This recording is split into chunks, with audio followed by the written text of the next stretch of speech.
what is the prevalence that you see with clients that come to you with being on GLP-1s, or being interested in GLP-1s, either for, an expedited fat loss phase, or B, removing some of that food or hunger noise?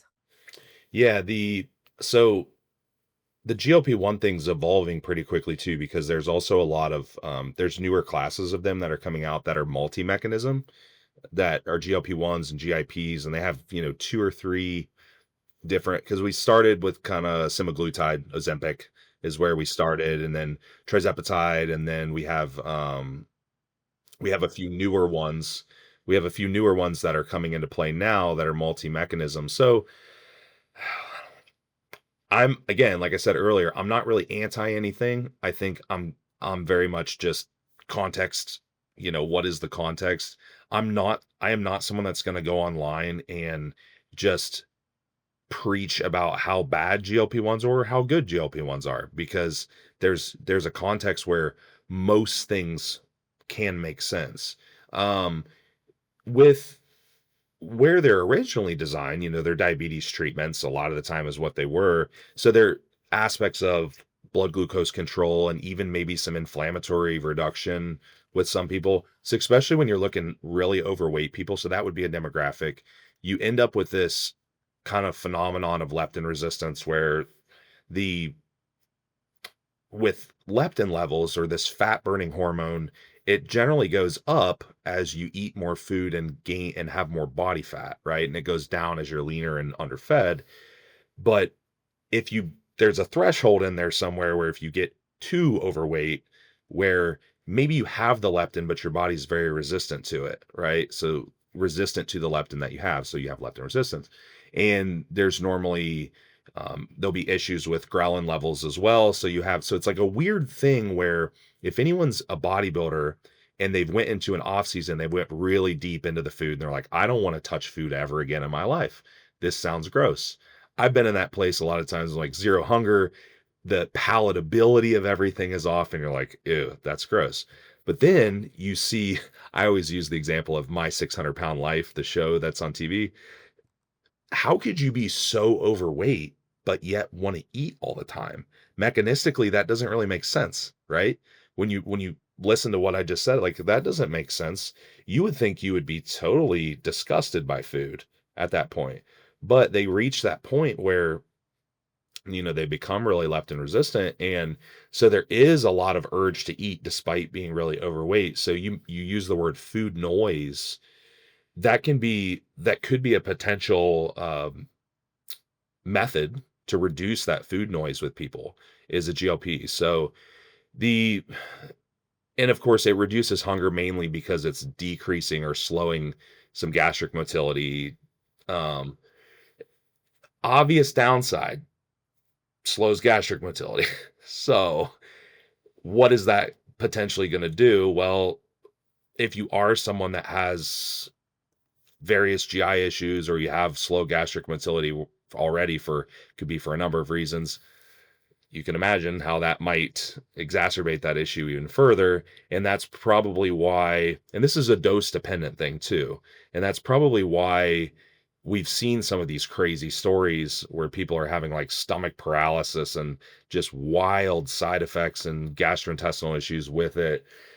But you also have to wonder what the dosing is on that, because um, a lot of the original dosing recommendations were a titration method where they'll start really low and then just kind of keep bumping you up over time. And it was odd. It always seemed really odd to me that they would just keep bumping doses until people got sick, like almost to their sick. I'm like, why didn't you just stay at the dose that was working? You know, why don't we stay at a dose that's kind of doing its thing in the background, but is not disrupting your ability to function? Um, so that if you are going to use them, maybe think about dosing considerations too, and think about you're starting at a lower dose. If that dose works for you, and if that dose is kind of turning down the volume a little bit, like if you will, of that food noise, you don't necessarily have to increase that, right? You don't necessarily have to put yourself at risk of side effects. Now, if we're talking physique enhancement, You could definitely make an argument, like, could that benefit someone in prep? Potentially. Again, can you do it? Can you do it and still ward off all of the typical, like, constipation and slowdown that you have from a lot of sympathetic nervous system activation because your body's stressed out, and then you add something in there that slows you down even more. Are you gonna be bloated as hell when you're using the drug? The answer is maybe, but I mean, I in an ideal world, if you were going to use it, you wouldn't use it if you had those problems to begin with. I mean, that would kind of not make much sense. And I've heard people talk about using them post show even to, you know, reverse out more effectively and again turn down some of that food noise. Same exact problem, right? Same exact I'm not going to say it's going to be a problem for everyone, but the same exact potential issue would be, well, now you're trying to reintroduce food into a GI tract that's probably relatively low in good commensal bacteria because it's been underfed. And you've probably, a lot of people by the end of prep, the variety of food that they're eating is not really good because calories are so low. And they're probably sticking to like the same stuff all the time just for, so they're not changing variables too much. So you kind of run into this situation where it sounds really good in theory, as long as you're not, as long as you can do it without having those, motility issues. So I'm not, again, like, I'm not against it. I'm really not. I think that you have to consider dose and you have to consider what the person's kind of gastrointestinal health is like initially. In a low dose, most people will probably be fine, really, Yeah, I so. think that I think that gives listeners a really good insight into theoretically its application, but also being really fair to the concerns and considerations around application. But I generally would recommend and would encourage individuals is like you shouldn't be using it at the expense of also experiencing extreme GI distress. And if that is now your reality with it in place, that would be an indicate like it's not like you just have to settle for that. And the dose is probably too great.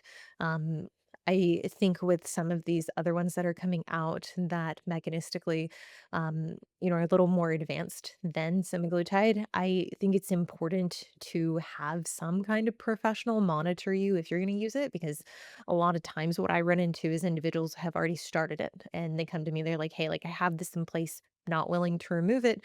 But like you described, when I start looking at how they're feeling and what's regular for them, they are experiencing a lot of that GI distress or irregular motility. And I think that's something, especially for the competitor who is very sensitive to changes in the lower abdomen, very sensitive to changes in like not having a bowel movement if they get really stressed out because of that. And then that affects their mindset and their psychology.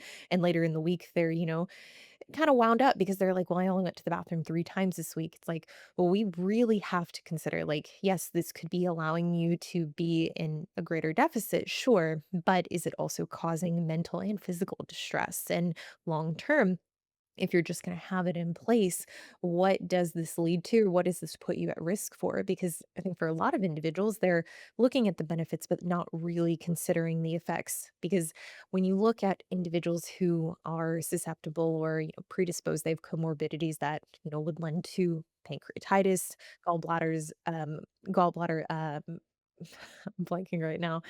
Inflammation of the gallbladder, you have to realize it's like that delayed gastric emptying, like that isn't specific to just your GI tract. Like, I mean, it's going to have upstream effects in all of those vessels and tubules, like they can be affected. So, if you're someone who isn't taking a closer look at all of your systems collectively, it could be worth just getting an assessment and really understanding like specific to you outside of potentially being constipated or in some cases I've had individuals who have doses that are way too high and they experience just like extreme abdomen cramping and it's like it could be just that, but it could also be worse if you already have comorbidities to begin with. Yeah, the yeah, when you think of digestion, there's also think of it as more of the whole detox system because oftentimes when you have long-term digestive issues or your susceptibility to those things, you may have some sluggishness and liver detoxification. You may have, like you said, gallbladder issues. So there's going to be downstream effects, right? With that. So if you're disrupting that one portion of your detox system, which is your gut, intestinal tract, you're probably going to be burdening the other phases of detoxification too in your liver, for example. Um, so yeah, 100%. I think that's a great point to bring up. And like you said, a lot of those issues that you've probably seen are generally in higher dosages of those drugs. And like anything, is the juice worth the squeeze? It's like anything that, unfortunately, unfortunately, with pharmaceuticals, whether it be those or performance enhancements of any kind, anything that works really, really well generally has more side effect potential. It's like if you're pushing one mechanism really hard in one direction, there's going to be a counter regulatory response somewhere, right? There's not really a free lunch like when it comes to things like that. Anything that works really, really good Probably, probably is gonna have some downstream effects depending on dose and duration and what kind of state you're in prior. Same thing with same thing with any fat loss agent, same thing with anabolics, same thing with anything else. It's like, man, this androgen works really, really well. I'm like, it also causes the most side effects long term. It's like, right? So unfortunately, that's just how it is. Like we don't there's not a whole lot that we from a pharmacology standpoint that we really have that you can just get nothing but massive benefit with zero downside.